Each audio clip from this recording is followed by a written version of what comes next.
YouTube'da bu şəhid plakatıdır. Bu şəhid plakatının önündə bu bulağın bərpasından danışırıq da, biz ki bərpa olunsun. Ağdaş rayon icra nümayəndəsi Firdevsi Məmmədov mənim məktub ünvanlayıbdır. Baxın. Yəni cənab başçının qəbulunda olmuşam, Firdevsi Məmmədovun qəbulunda olmuşam. Firdevsi Məmmədov məktubda ünvanlayır ki, şəhid plakatının önündə bulaq məktəbin gediş-gəlişinə maneçilik törədir.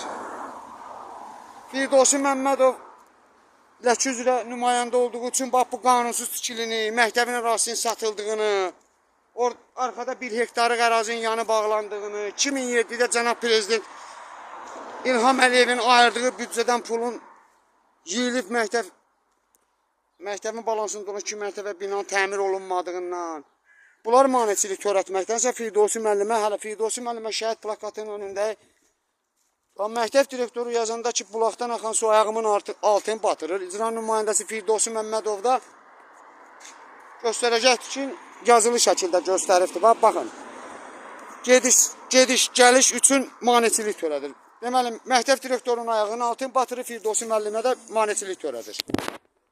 Baxın.